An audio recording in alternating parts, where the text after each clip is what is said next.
And Americans get a partial government shutdown for Christmas. It will continue until at least Thursday of this upcoming week when the Senate has its next session. The big stumbling block in negotiations is funding the president's border wall, with the president demanding $5 billion to fund it. While Democrats continue to say no, Nancy Pelosi says it's immoral. This morning, President Trump taking to Twitter to write this: the only way to stop drugs, gangs, human trafficking, criminal elements, and much else from coming into our country is with a wall or a barrier. Drones and all of the rest are wonderful and lots of fun, but it is only a good old-fashioned wall that works. President Trump had a lunch meeting with conservative lawmakers yesterday about border security, and one of those lawmakers in attendance is my first guest this morning. He told the president he would have his back if it came to this. North Carolina Congressman Mark Meadows is with us.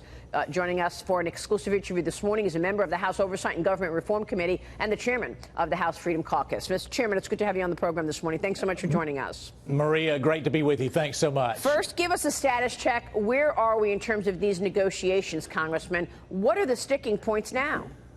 Well, I think the sticking point is really that Nancy Pelosi is driving most of this negotiation. You would think it would be Chuck Schumer, but I can tell you, based on conversations I've had as recent as this morning, it seems like Nancy Pelosi is actually the leader, the minority leader in the Senate. And so they've come at an impasse. This is all about trying to make sure that Donald Trump does not secure the border.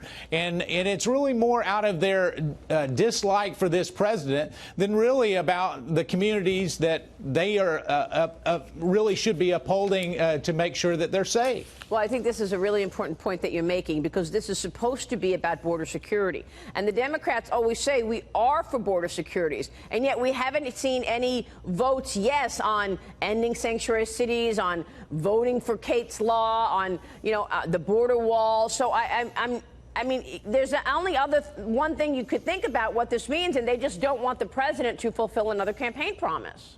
Well, you're exactly right, Maria. And I think the other part of that is every single Democrat will come on and say that they're for border security.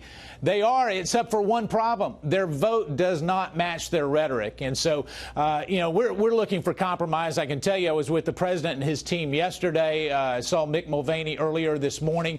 They're looking for ways to make sure that we can get this done. Hopefully we will. But I can tell you it seems like the Democrats have dug in and are trying to make sure that this shutdown lasts a lot longer than it should. Well, I mean, you're looking at next week when the Senate resumes on the 27th. But what if it does? How are you going to get them to agree on the 27th to come up with the money for the border wall? I mean, what happens if this goes into January? Don't you have a worse off situation once the Democrats take the majority in the new Congress? Well, without a doubt, when the Democrats are in control of the House, certainly the 217 Republicans that voted with the president just a few days ago will be in the minority. But I think, it's all about having options. We spend billions of dollars. Maria, maybe this is a solution. We spend billions of dollars every year in improper payments. So maybe Senator Schumer would go with me and say anything that we recover that we can spend on the wall. That's one option that he wouldn't even have to appropriate.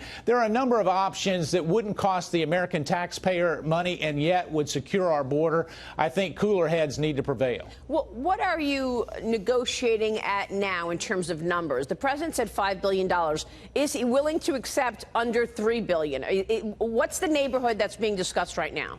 Well, obviously, it's anywhere from $1.6 billion to $5 billion. I can tell you that there are a number of conservatives who believe that the $5 billion was already a concession. When you look at $25 billion to build a wall, we're already the president's already come down to $5 billion. But yeah, there's room in there. There were conversations. Senator Graham, I was with him last night. He was talking to some of his Democrat colleagues, trying to find a compromise. But really, what we've found is we've found a wall. It's on the Democrat side because they're not willing to do anything, and yet it's just not a position that's defensible. Well, what about the language being used? I mean, Nancy Pelosi said a wall is immoral. Chuck Schumer said you're not going to get a wall next week, next month, next year. You're not going to get a wall. So now the language is changing to what? Steel slats? I mean, they don't want to call it what you're actually coming up with money for?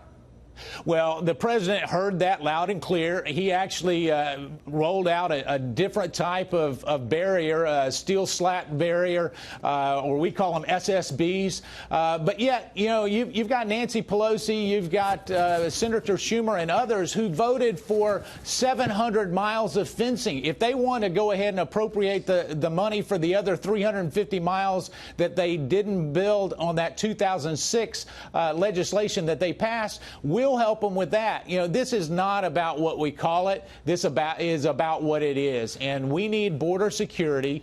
The Democrats don't want it, and most Americans do. But why would they not want it, Congressman? I mean, it sounds like crazy to hear you say they don't want border security. They say they do want border security. Why would they not want border security? Well, I think what it is, it's all about one campaign promise. They know that this was a central theme for this president, and quite frankly, it was what ultimately made the day and why Democrats came over, unaffiliated came over, and voted for this president. They know that that was the central theme for part of his campaign, and they just don't want him to fulfill it. When we look at that, yes, they do say they're for border security, but they're for everything that doesn't matter. When it really gets to sanctuary cities or Kate's Law or a barrier or asylum reform, they're absolute no each and every time, and you can look at the voting record and verify that. But I just find it really extraordinary that just last week you all passed a farm bill which cost $850 billion plus. And so they found the money for the farm bill, which I guess had some welfare in it as well, the $860 billion, but they can't come up with $5 billion for border security. Well, Maria, you're exactly right. We have $5 billion in sugar subsidies in that very farm bill that they just put forth. But we're not talking about money. We're talking less than 1/2 of 1 penny in terms of what we're talking about in terms of money. The president has agreed with them on over $1 trillion of spending, and we're debating $5 billion. Yeah. It's just not a defensible position for the Democrats. You're going to dig in. What does this mean for 2020, Congressman? Because the longer this goes on, the longer the government stays closed, the longer people call it the Trump shutdown, which is what Chuck Schumer came up with. Is this going to impact 2020 re-election for President Trump? Well, it'll impact President Trump if he doesn't keep his campaign promises. I can tell you this, that when we're looking at this, we were there at the White House yesterday. The president was trying to make sure that it had minimal impact on federal employees, minimal impact on the American people, and say, how can we manage this in such a way that we stay firm and resolved, but that it doesn't have the negative implications. And actually, you're already starting to see this. You'll get all kinds of narratives out there, but this president is committed to making sure that American citizens are first in his mind, and he keeps his campaign promise. Real quick before you go, I've got to ask you the status of your investigation into the FBI and the DOJ. We know that once your colleagues get in there in the majority next year, these investigations are dead. Are we going to see any accountability for what took place during the 2016 election, where a couple of people from the FBI and the DOJ tried to stop Donald Trump in any ways that they could have?